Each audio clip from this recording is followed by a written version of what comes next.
Olá, amigos! Vocês sabiam que quase 80% das pessoas que assistem aos meus vídeos não são inscritas?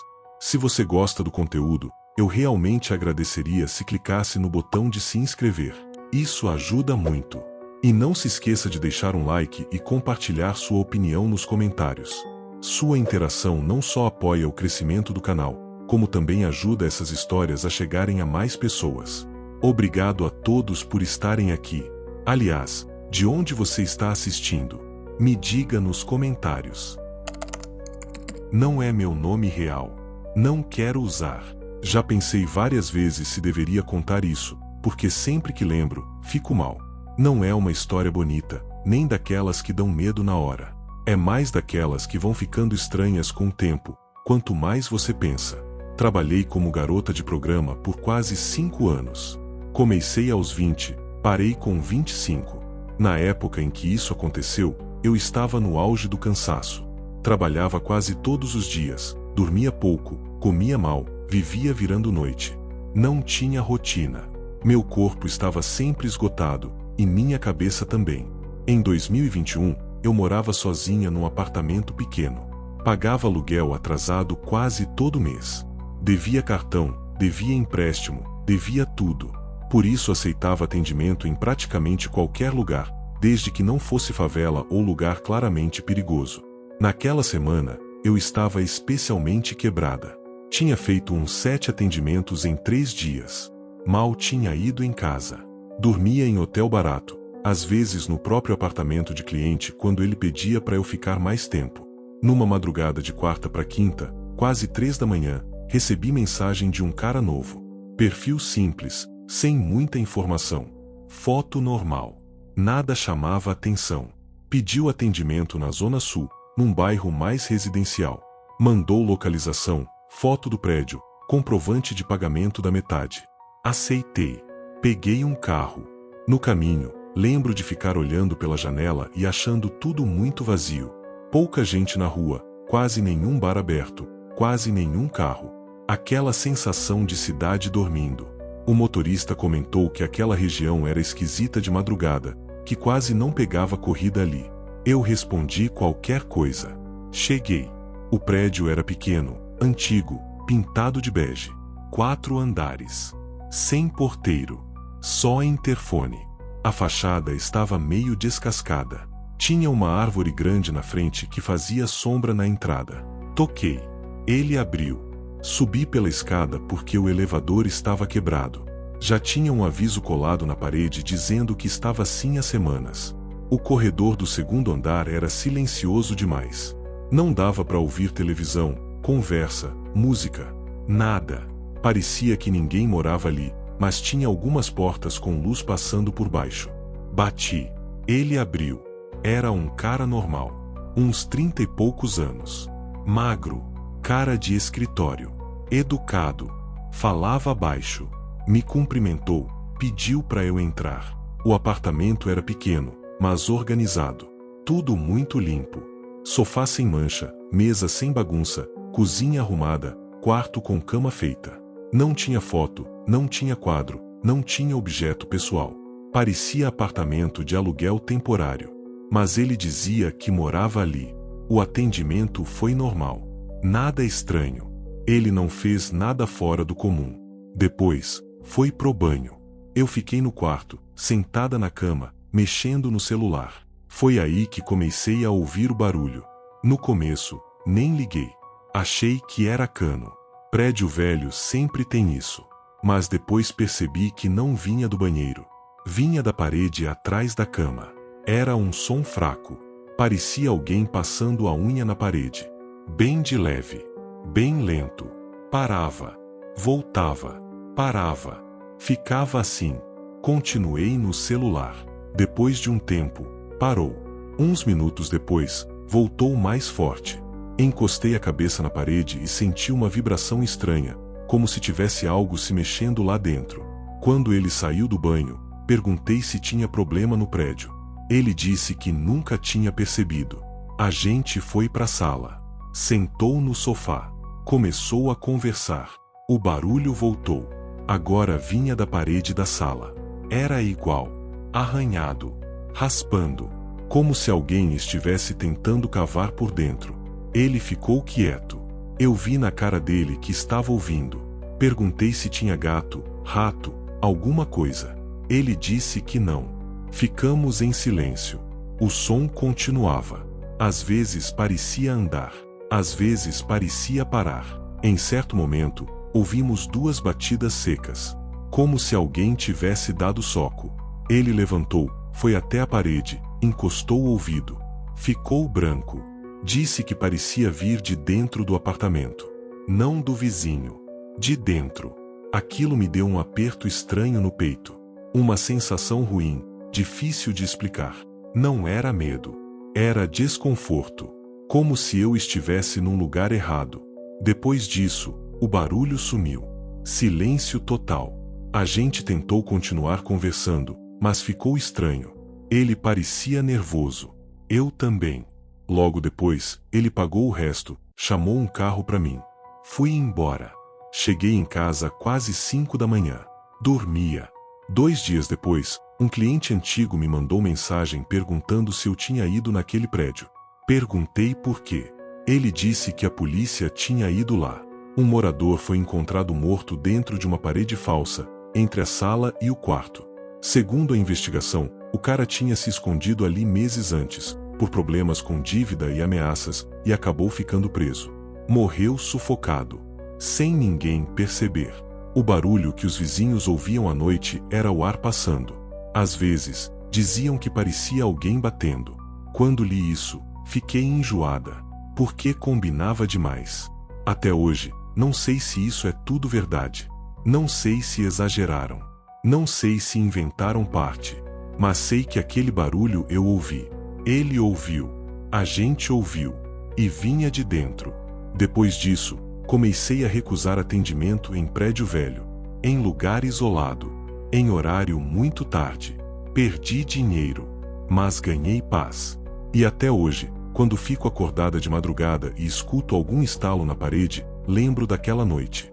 Na hora. Pouca gente sabe que eu trabalhei com programa. A maioria das pessoas da minha vida hoje acha que eu só tive empregos comuns. Prefiro que continue assim. Essa história aconteceu em 2017, quando eu ainda estava começando. Eu tinha 21 anos, morava de favor na casa de uma prima, dividia um quarto pequeno com ela e com a filha dela. Dormia num colchão no chão. Não tinha privacidade, não tinha dinheiro guardado, não tinha plano nenhum. Eu tinha saído de casa cedo por causa de briga com minha mãe. A gente nunca se deu bem. Quando comecei a trabalhar com isso, não contei pra ninguém. Dizia que fazia freela, evento, bico. Qualquer coisa. Naquela época, eu vivia contando moeda. Às vezes tinha dinheiro na mão, às vezes passava semanas no vermelho.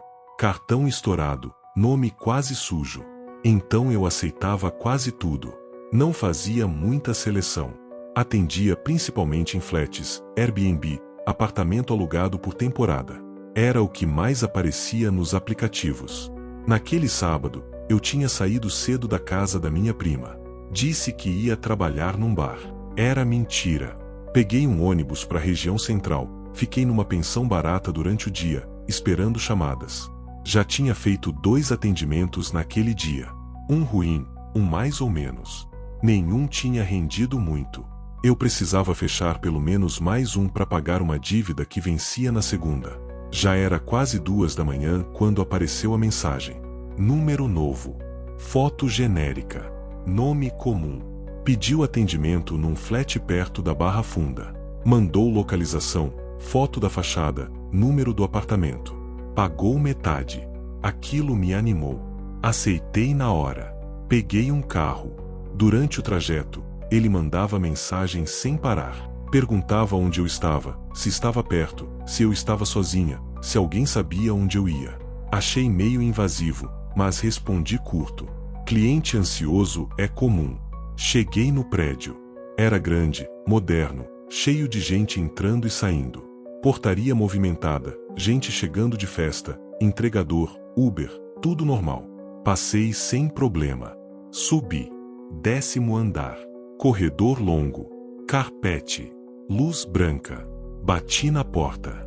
Nada. Esperei. Bati de novo. Nada. Mandei mensagem. Ele respondeu rápido dizendo para eu entrar, que a porta estava aberta. Achei estranho, mas já tinha acontecido antes. Empurrei. Estava destrancada. Entrei. O apartamento estava meio escuro. Só a luz da cozinha acesa. Cortina fechada. Televisão desligada. Chamei. Nada. Fui até a sala. Sentei no sofá. Esperei. Enquanto isso, comecei a reparar nas coisas. Tinha mochila no chão. Tênis sujo perto da porta. Um boné jogado na mesa. 2 malas abertas no quarto. Roupas espalhadas. Parecia gente morando ali, não alguém esperando visita. Comecei a ficar incomodada. Mandei outra mensagem. Ele disse que já estava vindo. De repente, ouvi a porta do banheiro abrindo. Passos. Saiu um rapaz. Mais novo do que eu imaginava. Uns 20 e poucos anos. Cabelo bagunçado. Cara de quem tinha acabado de acordar. Quando ele me viu, travou. Eu também. Ficamos alguns segundos sem falar nada. Ele perguntou quem eu era. Expliquei. Mostrei as mensagens. Ele ficou nervoso. Disse que não tinha chamado ninguém. Que aquele apartamento era dele. Que dividia com um amigo. Começou a andar de um lado pro outro. Pegou o celular. Ligou pro tal amigo. Não atendia. Nesse momento, ouvimos alguém tentando abrir a porta. Girando a fechadura. Batendo. Forte. Depois chutando. Chamando o nome dele. O rapaz ficou branco. Mandou eu ficar quieta. Foi até a porta. Perguntou quem era. Era outro homem. Voz alterada. Falando rápido. Dizendo que precisava entrar. Que tinha deixado coisa lá. Que precisava pegar. O rapaz disse que não ia abrir. O outro ficou mais agressivo. Bateu mais. Chutou. Disse que ia voltar. Depois foi embora. Silêncio. Meu coração estava disparado. Minhas mãos tremiam. Eu já estava imaginando 1000 coisas. O rapaz sentou no chão. Começou a falar. Disse que o amigo estava envolvido com coisa errada. Dívida. Gente perigosa. Que usavam o apartamento como ponto. Que ele estava tentando sair disso. Que não sabia que o amigo estava chamando gente ali. Que podia dar problema. Eu só pensava em ir embora. Levantei. Peguei minha bolsa. Ele pediu desculpa. Disse que eu não tinha culpa. Eu nem respondi direito. Só saí. Peguei o elevador. Desci. Saí do prédio. Chamei um carro. Quando entrei, comecei a chorar. Cheguei na pensão e não dormi. Fiquei pensando em tudo que podia ter dado errado. Se eu tivesse chegado 10 minutos antes. Se tivesse aberto a porta. Se o cara tivesse entrado. Se tivesse confusão. Se tivesse arma. Se tivesse polícia. Depois disso, mudei várias coisas. Troquei de chip. Troquei de aplicativo. Passei a avisar sempre alguém onde eu estava. Nunca mais aceitei atendimento em apartamento compartilhado. Nunca mais entrei em lugar com porta destrancada. Nunca mais ignorei intuição. Porque naquele dia eu entendi que não é só sobre cliente. É sobre o ambiente. As pessoas ao redor. As histórias que você entra sem saber. E que podem acabar com a sua vida. Meu nome é Nina. Esse não é meu nome real. Nunca usei meu nome verdadeiro na rua. A gente aprende rápido que nome é poder, e na madrugada, você não quer dar poder para ninguém. Eu já tive vários nomes. Cada fase da minha vida teve um. Esse é só mais um. Eu comecei a trabalhar na rua em 2015. Tinha 19 anos. Não foi escolha, foi falta de opção. Saí de casa depois de uma briga feia com meu padrasto. Passei um tempo dormindo na casa de amigas, depois em abrigo, depois em sofá de desconhecido. Até não ter mais para onde ir. Uma das meninas do abrigo me levou para a avenida. Primeiro eu só fiquei olhando. As roupas. A postura. O jeito de chamar. O jeito de ignorar. Depois comecei a ficar junto. Depois fiquei sozinha. Meu ponto ficava perto de um posto de gasolina 24 horas, numa avenida larga, cheia de caminhão, ônibus, moto, carro passando sem parar. Tinha uma padaria fechada, uma oficina velha e um ponto de ônibus quebrado. À noite, aquilo mudava. De dia era só sujeira. De madrugada virava território. A gente ficava sempre nos mesmos lugares. Cada uma tinha seu pedaço invisível. Ninguém atravessava o espaço da outra sem avisar. Era respeito e sobrevivência. Eu ficava perto do poste que piscava. Sempre piscava. Todo mundo sabia. Eu chegava quase todo dia às 10 da noite. Saía perto das 5 da manhã. Às vezes mais cedo, às vezes mais tarde. Dependia do movimento. Eu morava num quarto alugado nos fundos da casa de uma senhora. Sem janela. Sem ventilador. Sem privacidade. Mas era meu. Então eu trabalhava muito. Quase não folgava. Comia na rua. Dormia pouco. Vivia cansada. Naquele ano, eu estava tentando juntar dinheiro para sair da rua. Queria alugar um lugar melhor. Fazer um curso. Ter outro trabalho. Eu ainda acreditava nisso. Foi naquele período que começaram as coisas estranhas. Primeiro, foi o homem. Apareceu numa quarta-feira. Já passava de meia-noite. A rua estava mais vazia que o normal. Eu vi ele parado do outro lado da avenida, debaixo de uma árvore. Imóvel. Ficou ali uns 20 minutos. Sem mexer. Sem celular. Sem fumar. Sem andar. Só olhando. Achei que fosse alguém esperando o ônibus. Na semana seguinte, ele voltou. Mesmo horário. Mesmo lugar. Mesma roupa. Casaco escuro. Boné baixo. Tênis velho. Sempre igual. Comecei a reparar. As outras meninas não notavam. Quando eu apontava, diziam que não tinha ninguém. Achavam que eu estava viajando. Na terceira semana, ele começou a se aproximar. Cada noite um pouco mais perto. Sempre do mesmo jeito. Sem falar. Sem gesticular. Sem negociar. Só observando. Quando eu tentava olhar direto pro rosto dele, dava uma sensação estranha. Como se minha visão embaçasse. Como se desse tontura. Uma madrugada, ele parou a poucos metros de mim. O movimento estava fraco. Só eu e mais uma menina. Ela não via. Eu sentia um frio no corpo inteiro. Mesmo no calor. Perguntei se ele queria programa. Ele não respondeu. Só sorriu. Um sorriso torto, que não combinava com o resto do rosto. Depois virou e atravessou a rua sem olhar para os lados. Naquela noite, eu sonhei com ele. Ele estava no meu quarto, parado, me olhando, sem piscar. Acordei com falta de ar. Depois disso, comecei a sentir outras coisas. Passos atrás de mim. Sussurros misturados com barulho de motor. Alguém chamando meu nome. Não o nome da rua.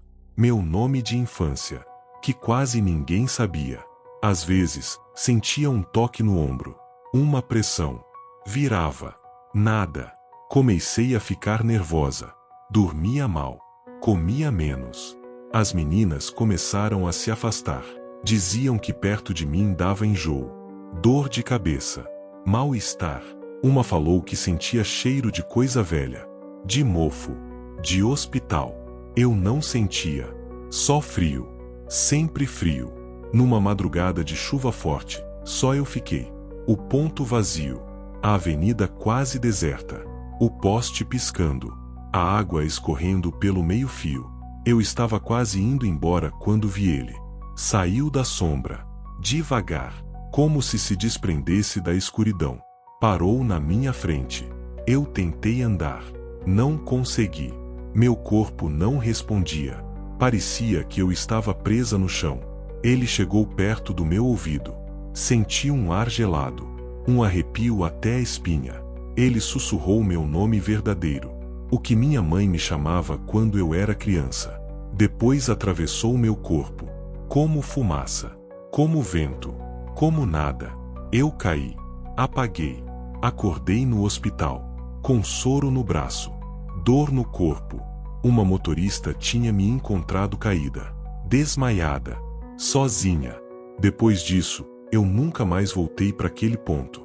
Mudei de bairro, mudei de número, troquei de nome, arrumei outro tipo de trabalho.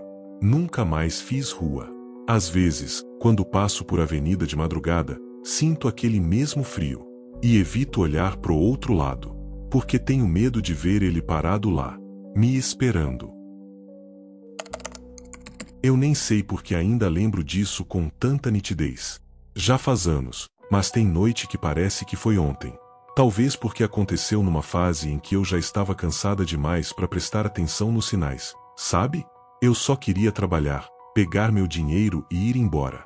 Naquela época, eu atendia basicamente por WhatsApp.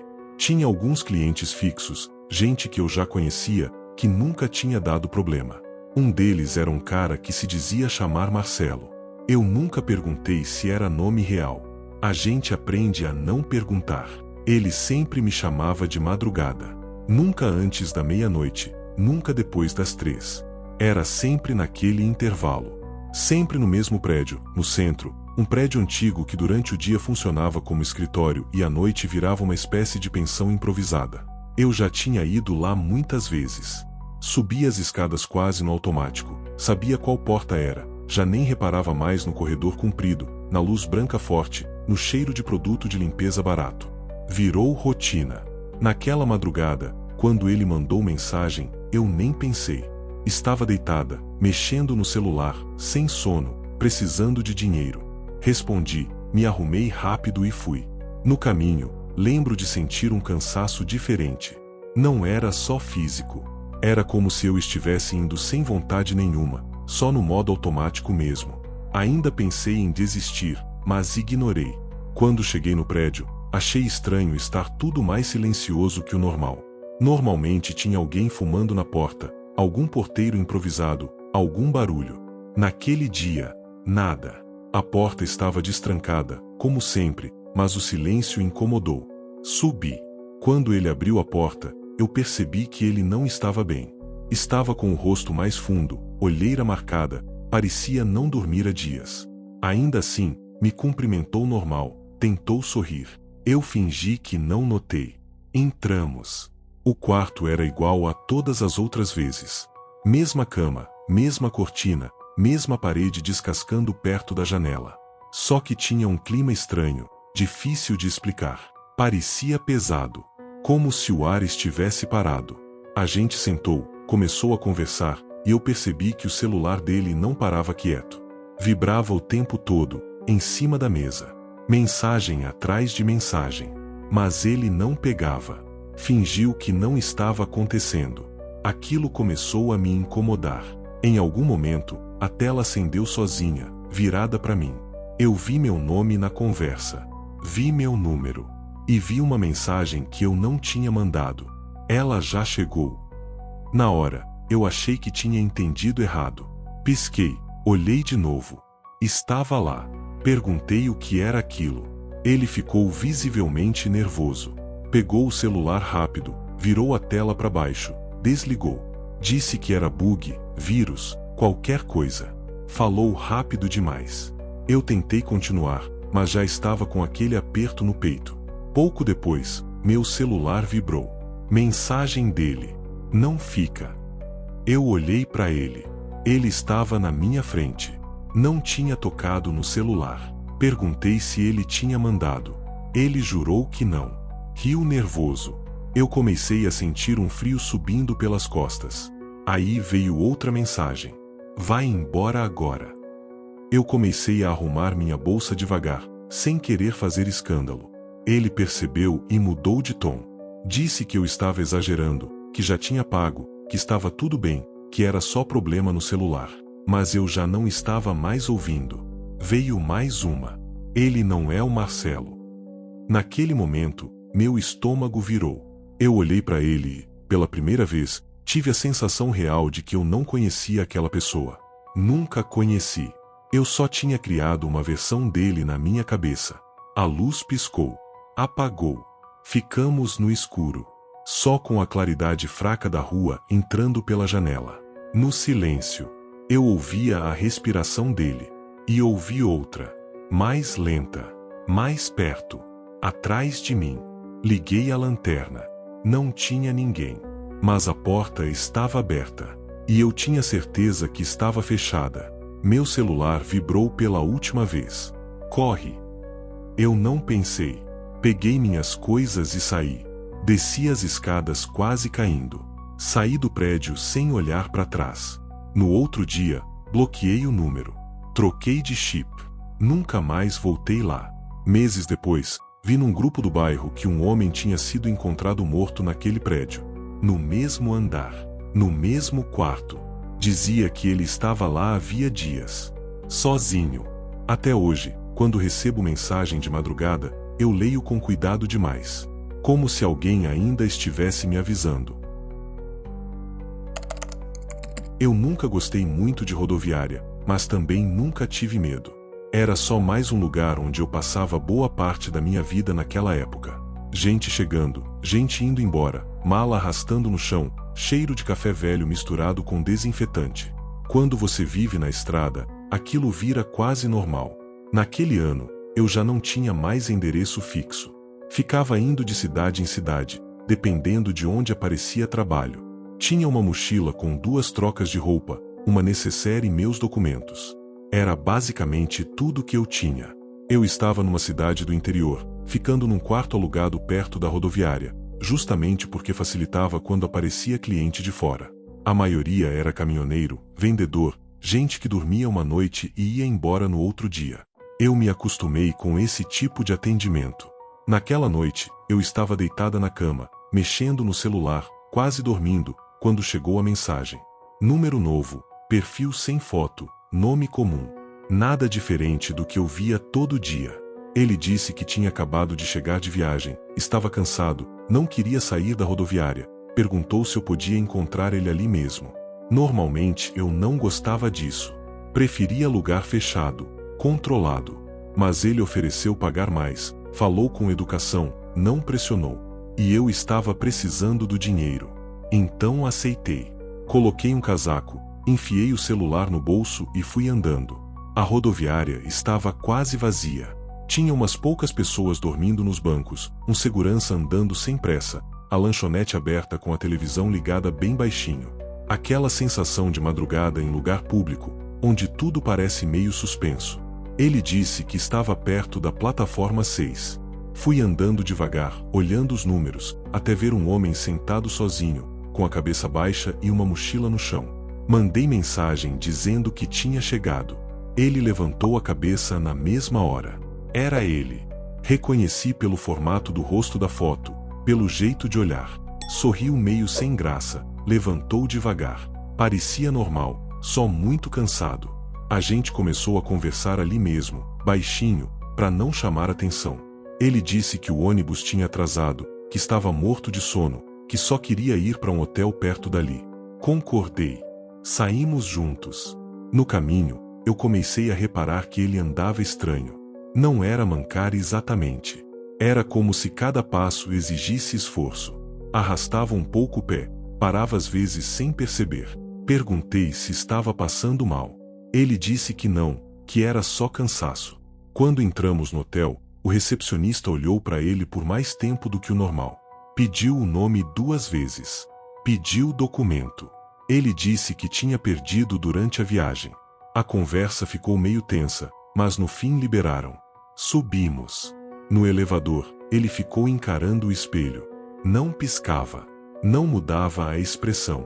Eu tentei puxar assunto, falei do calor, da estrada, qualquer coisa. Ele respondia, mas com atraso, como se demorasse para entender.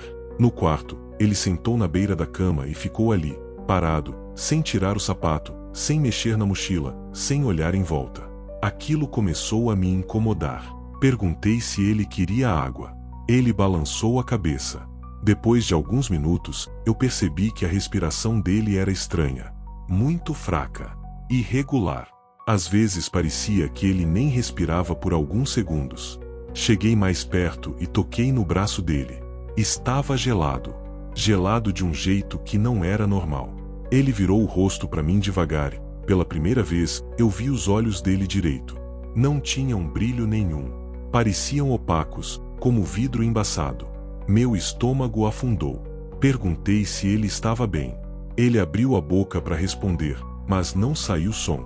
Só um ar, como um suspiro vazio. De repente, ele caiu pro lado, seco, como se tivesse desligado. Eu gritei. Balancei ele. Nada.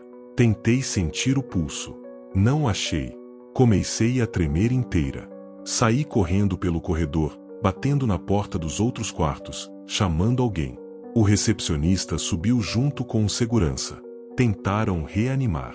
Ligaram para a ambulância. Quando o socorro chegou, eles só confirmaram. Ele estava morto. Disseram que provavelmente tinha passado mal ainda no ônibus.